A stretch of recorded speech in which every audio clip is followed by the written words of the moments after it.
Meus irmãos, sagrado, Deus tem preparado para nós nesta noite, meus irmãos, encontra em Marcos, capítulo 7, Evangelho de Marcos, capítulo 7, versículos 24 a 30.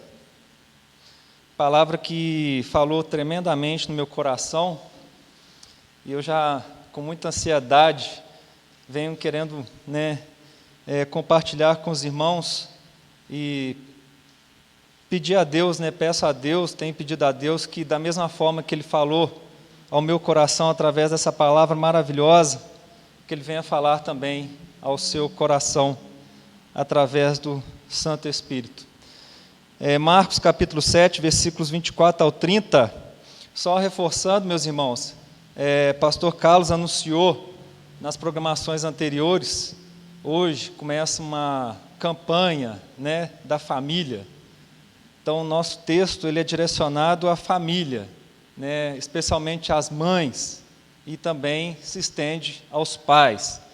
Nós vamos aprender nessa noite uma história fantástica sobre a mulher sírio-fenícia, abrindo essa campanha da família. Amém? Diz assim a palavra de Deus, meus irmãos. Marcos capítulo 7, 24 a 30. Levantando-se, partiu dali para as terras de Tiro e Sidom. Logicamente Jesus e seus discípulos, tendo entrado numa casa, queria que ninguém o soubesse. No entanto, não pôde ocultar-se, porque uma mulher cuja filhinha estava possessa de espírito imundo, tendo ouvido a respeito dele, veio e prostrou-se-lhe aos pés. Esta mulher era grega, de origem sírio-fenícia, e rogava-lhe que expelisse de sua filha o demônio. Mas Jesus lhe disse: deixa primeiro que se fartem os filhos, porque não é bom tomar o pão dos filhos e lançá-lo aos cachorrinhos. Ela, porém, lhe respondeu: sim, Senhor, mas os cachorrinhos, debaixo da mesa, comem das migalhas das crianças. Então lhe disse: por causa desta palavra, podes ir, o demônio já saiu de tua filha. Voltando ela para casa, achou a menina sobre a cama, pois o demônio a deixara. Ainda, meus irmãos, nós vamos abrir em Mateus, porque Mateus, no seu evangelho, ele também trata desta passagem, e eu vou destacar aqui a parte que Jesus fala, Mateus capítulo 15, versículo 24, Jesus vai dizer: mas Jesus respondeu: não fui enviado senão às ovelhas perdidas da casa de Israel. Ela, porém, veio e adorou, dizendo: Senhor, socorre-me. Então ele, respondendo, disse: não é bom tomar dos filhos e lançá-los aos cachorrinhos. Ela, contudo, replicou: sim, Senhor, porém os cachorrinhos comem das migalhas que caem da mesa dos seus donos.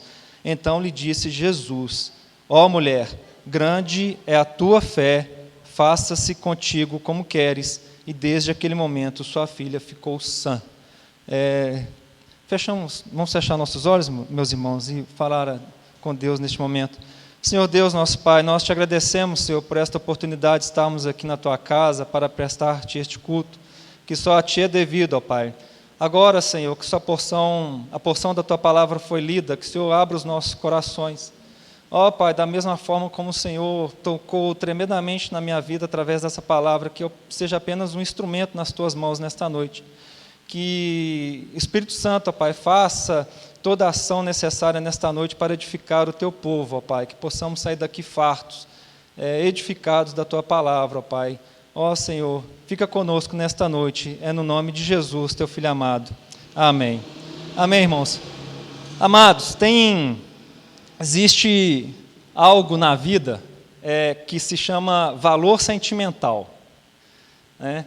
Sabe aquela pessoa querida, quando ela viaja, e aí vai lá passear, aí de repente ela traz ali um chaveirinho, Fui em São Luís e me lembrei de você com carinho. Aí traz, te presenteia, aí é baratinho, mas você guarda aquilo lá, e que não tem valor que compre aquela lembrança que uma pessoa querida trouxe para você, É um valor sentimental. Quanto custa isso, Eu estava lembrando também de outros exemplos, eu gostaria de tomar a liberdade aqui de falar, por exemplo, tem um rapaz aqui no Bandeirante, o Ronaldo, eu conheci ele, se não me engano, no treinamento, curso de inglês, outro treinamento, que ele é apaixonado com Fusca, né? Nós conhecemos pessoas, né, que gostam de um carro, eles falam que é carro velho, eles até batem, né? Carro antigo, né, que ele cuida ali. Então, o Ronaldo, eu peguei esse exemplo, né, porque recentemente ele casou, e quem estava lá no casamento? A noiva, claro, né? Mas o Fusca estava lá também. E ele compartilhou no Facebook algumas fotos com o Fusca, né? Agora, vai lá, né, no Ronaldo e tenta oferecer o valor, preço de tabela no Fusca para ver se ele vai vender o Fusca. Mas não vai vender nunca, né? O valor sentimental ali, até no momento de um casamento, ele leva o Fusca. E quanto que vale isso, né? 5, 10 vezes mais do que o preço de tabela. Outro exemplo também, a minha prima recentemente perdeu a mãe e está lá sozinha agora no apartamento, porque o irmão já mudou, foi para os Estados Unidos já há uns 5 anos, e está com os planos de construir uma casa, porque o apartamento lembra muito a mãe, mas só que não tem condição financeira de comprar o lote, muito menos de construir a casa. E aí a gente deu o conselho, uma ideia, um conselho, né, uma opinião. Não, vende o apartamento, né, e compra o lote e financia a casa, a construção. Não, minha mãe construiu aquela casa com muito suor, com muito trabalho, aquela casa, então não posso, eu tenho que deixar ela lá. Valor sentimental, o que a gente pode, né? Que opinião que a gente pode dar em cima de um valor sentimental que uma pessoa tem, né? Só a pessoa sabe o que significa aquilo. Agora, meus irmãos, existe algo também que está muito acima de um valor sentimental. É o amor de uma mãe por sua filha. É o amor de uma mãe por seu filho, de um pai por seu filho, de um pai por sua filha. Não tem como colocar na balança o valor sentimental de um lado e o amor de um pai, de uma mãe por um filho do outro lado. É incomparável. Não tem nada nesta terra, neste mundo, que vai mensurar o amor de uma mãe por seu filho, por sua filha. O exemplo nós temos aqui, meus amados, o exemplo claro de uma mãe que foi a Jesus, encontrou Jesus e trouxe para sua filha. Amém? Vamos para o texto, meus irmãos, porque Marcos, nós temos aqui, eu destaquei, esta passagem, ela é narrada por Mateus e por Marcos, dos 4 evangelhos, os dois narram esta passagem. E Mateus, é sempre bom destacar que o objetivo, o público-alvo de Mateus, ele escreve o evangelho aos filhos de Israel, ao povo de Israel. Então, todo o Antigo Testamento, né, tudo aquilo que é prometido ao Antigo Testamento, Mateus, ele destaca no seu evangelho, sempre retratando o Antigo Testamento, dizendo, isto se cumpriu, isto se passou para se cumprir as Escrituras. Então, o público-alvo de Mateus é o povo de Israel. E o público-alvo de Marcos é o gentio. É o povo gentio, que não é o povo judeu, o povo de Israel. Então, eu peguei também na leitura a passagem de Mateus, porque ela é essencial para nós compreendermos todo esse contexto dessa pequena porção da palavra de Deus. Veja, meus irmãos, que aqui Jesus, ele está na sua caminhada, né? O texto já começa que levantando-se, partiu dali. Ele atravessa o mar da Galileia ali, ele anda sobre o mar, ele atravessa, ele vai por terra e ele chega a uma terra chamada Tiro, que é próxima à região de Sidom.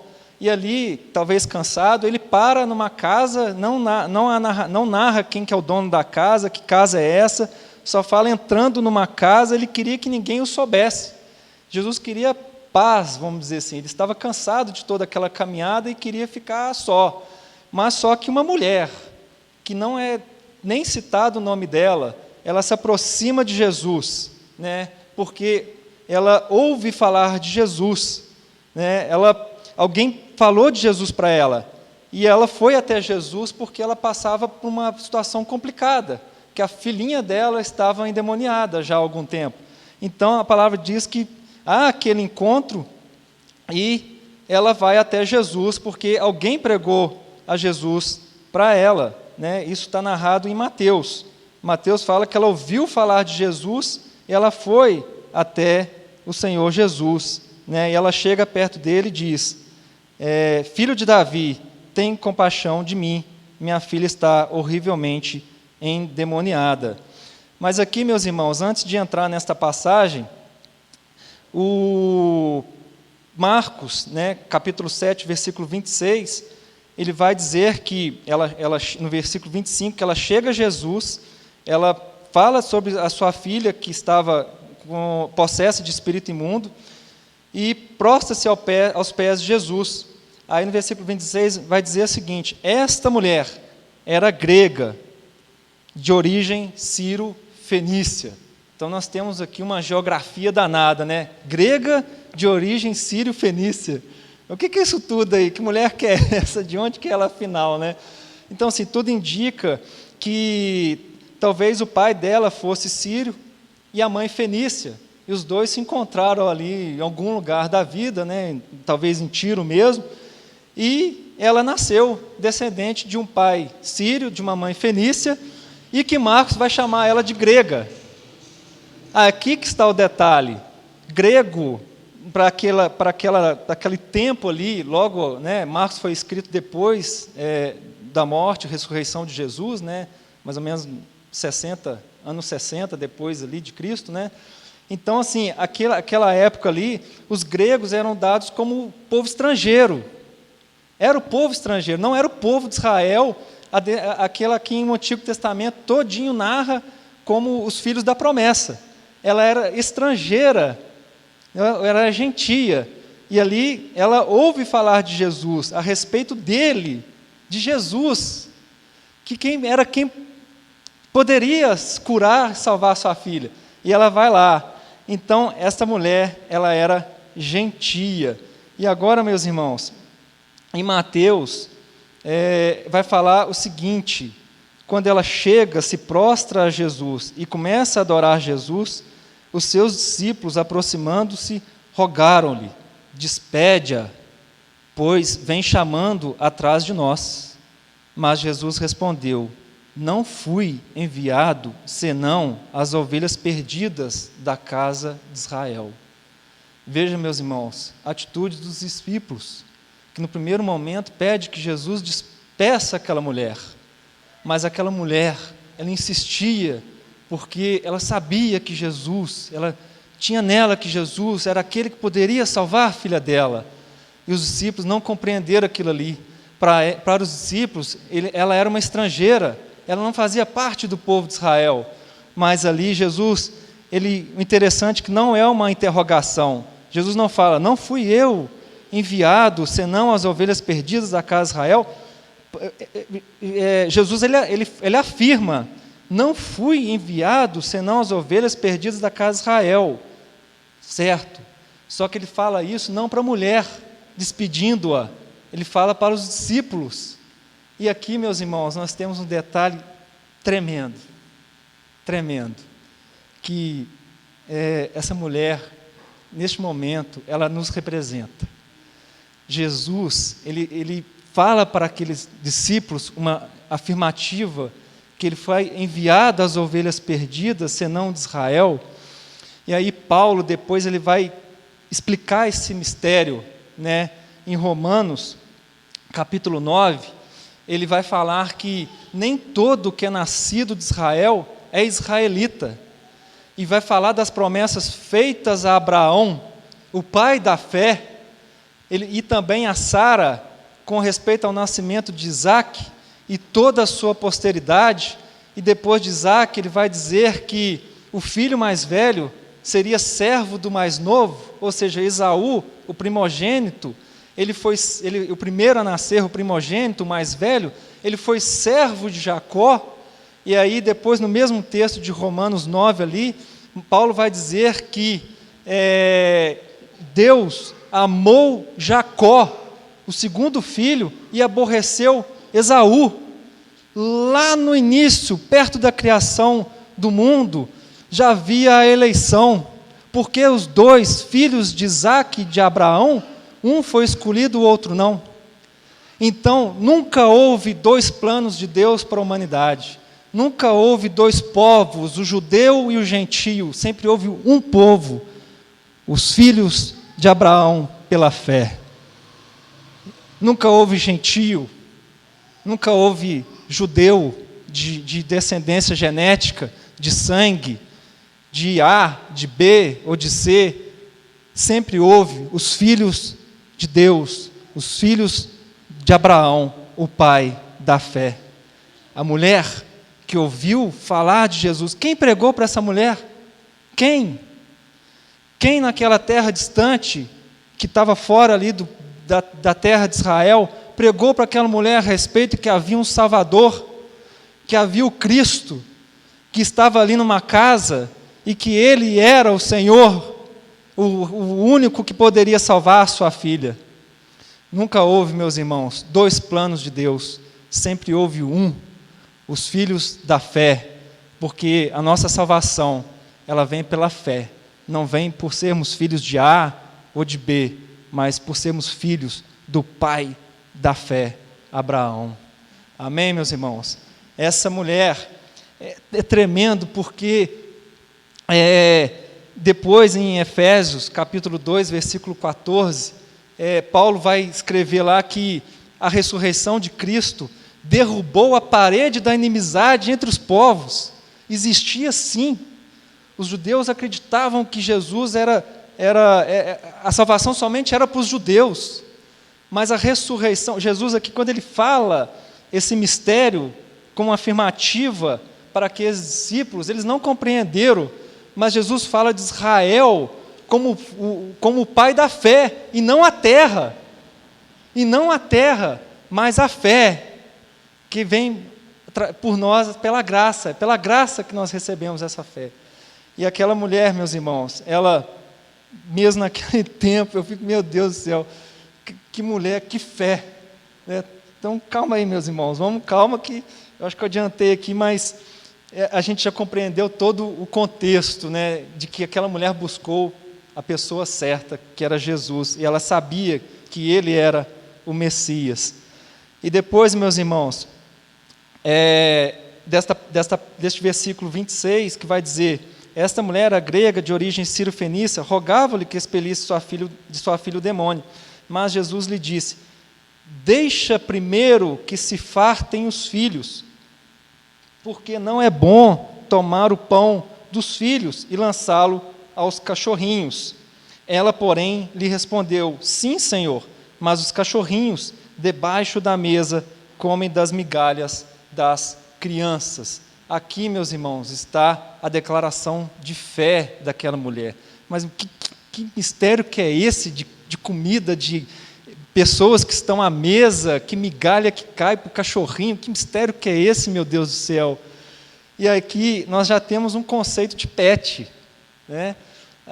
Hoje está na moda esse negócio de pet, né? Mas desde aquela época já tinha o conceito de pet, está aqui, né? Os cachorrinhos.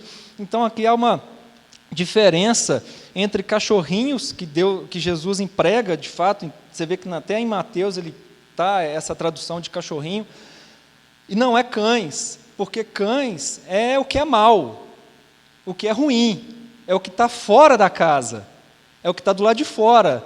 Tanto é que aquela passagem lá do rico e o Lázaro era o pobre que estava à porta do rico, né? E lá fala que as úlceras dele, os cães, lambiam suas úlceras, né? Ou seja, é coisa ruim mesmo. Mas aqui nós temos os cachorrinhos, nós temos os pets, aquele que leva no veterinário e que trata, que é cuidado, não, e mais do que isso, que está dentro da casa, que está à mesa, ele faz parte da família, o cachorrinho. E aquela mulher, ela entende o conceito e diz: sim, Senhor, mas os cachorrinhos debaixo da mesa comem das migalhas das crianças que caem das mesas. Meus irmãos, ela compreende que, de fato, Jesus veio para aquele povo que era seu, mas os seus não receberam. Ela não queria ocupar o lugar da promessa de Deus, mas ela sabia que a superabundância de bênçãos sobre Israel era tão grande, era superabundante ao ponto de cair migalhas da mesa e aquelas migalhas eram suficientes para fartá-la e curar a filha dela. As migalhas que caem da mesa, meus irmãos, elas são suficientes para nós. Nós não temos a condição de estarmos sentados à mesa, porque nós estávamos mortos nos nossos delitos e pecados. As nossas obras, nunca foi por obras nossas, porque as obras nossas são como trapo de imundícia. Nunca foi por quem eu sou, por quem eu posso ser, por quem eu fui, mas é pela graça de Deus. O fato de estarmos à mesa, debaixo, comendo das migalhas da graça do Senhor que cai, é suficiente para suprir toda nossa necessidade, toda e qualquer necessidade. Aquele problema da filha da mulher era um demônio, poderia ser qualquer outro problema, qualquer outro. As migalhas que caíam da mesa podia curar qualquer problema do filho ou da filha daquela mulher, porque a fé daquela mulher fez ela ir a Jesus. Não, o fato é verdade que ela foi a Jesus procurando a cura da filha dela. Ação. É ação. Mas foi pela fé. Ela não ia procurar Jesus. Os discípulos já estavam empurrando ela para sair. Ela insistiu. Ela prostrou-se aos pés de Jesus. Ela permaneceu. Ela entendeu o lugar dela. Ela sabia que o pouco que Jesus podia dar a ela era suficiente para ela se fartar de tudo. É isso, meus irmãos, que nós devemos compreender. O nosso lugar. Nós somos miseráveis, mas as migalhas da graça do Senhor Jesus, elas são superabundantes sobre a nossa vida. É bênçãos sobre a nossa vida. Amém, meus irmãos? Ela, porém, lhe respondeu: sim, Senhor, mas os cachorrinhos debaixo da mesa comem das migalhas das crianças. Então lhe disse Jesus: por causa desta palavra, podes ir, o demônio já saiu de tua filha. Aqui em Marcos, aí eu vou lá em Mateus, porque olha como Mateus declara essa conclusão. Então lhe disse Jesus: ó mulher, grande é a tua fé. Demais, né, pastor André? Meu Deus, uma mulher gentia, que Jesus estava passando ali de passagem, não era o foco, né, pastor Josiane, de Jesus ali, ele queria o descanso dele, mas uma mulher que nos representa, meus irmãos. Nós somos como aquela mulher, nós somos alcançados por Jesus, né? Nós fomos alcançados por Jesus, pela graça. E ó mulher, grande é a tua fé, e desde aquele momento, tua filha ficou sã. Meus irmãos, a principal palavra que nós temos nesta noite, voltando ela para casa, achou a menina sobre a cama, pois o demônio a deixara. Você que é mãe, você que é pai, tem seu filho, tem sua filha, busque a Jesus, encontre Jesus e leve Jesus para o seu filho, para a sua filha. Hoje de manhã, pastor André, nós comentamos, não terceirize o ensino da palavra do Senhor Jesus para a escola dominical, para as programações da igreja. Elas são importantes, não estou falando que não é para trazer, mas você deve ser o exemplo.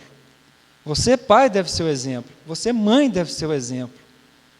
Trazer seu filho, buscar Jesus, entregar Jesus para o seu filho, para a sua filha. Eu tenho comigo uma coisa muito forte, e sobre essa palavra, eu tenho absoluta certeza, né? A minha mãe, ela é católica, né, de uma família tradicional, muito católica, e meu pai é evangélico, né? Já desde quando eu nasci ele já era da presbiteriana, e das poucas lembranças que a gente tem, a idade vai avançando, a gente tem algumas lembranças que são como um relâmpago, né, de algumas coisas. E entre algumas lembranças que eu tenho, desde pequenininho, meu pai sempre me levou na escola dominical. Ele sempre foi na escola dominical, ele sempre me levou na escola dominical. Hoje, pelas experiências que eu tenho, de estar numa cidade aqui, outra lá, primeira coisa que eu faço é procurar uma escola dominical. E isso, hoje, eu tenho certeza que foi pelo exemplo do meu pai. Meu pai sempre me levou para a escola dominical. Eu não abro mão, é demais, eu gosto demais da escola dominical. Mas é um exemplo, né? Então, como que a gente vai poder cobrar para o nosso filho, para a nossa filha, vai para a escola dominical? Ah, mas papai, você não vai? Como que você quer que eu vou? Que exemplo, né? Mas mamãe, mas como que você está falando para eu ir na reunião de oração? Mas você não vai. Como busca Jesus? Mas eu não busco. Busca Jesus, encontre Jesus e leve Jesus para sua filha. E é a responsabilidade, meus irmãos, de criar os nossos filhos na presença do Senhor. Veja que aquela mulher, ela foi a Jesus, ela encontrou Jesus e levou para a sua filha. Amém, meus irmãos? Que Deus possa nos abençoar com essa palavra que é tremenda, meu Deus. Com uma pequena porçãozinha da palavra se encontra, traz tanto contexto, né, para a nossa vida. Que Deus abençoe a sua vida, que possamos sair daqui edificados pela palavra do Senhor e mais ainda, meus irmãos, desafiados a sermos o exemplo para o nosso filho, para a nossa filha. Amém? Agradeço a oportunidade, que louvado seja o nome do Senhor Jesus.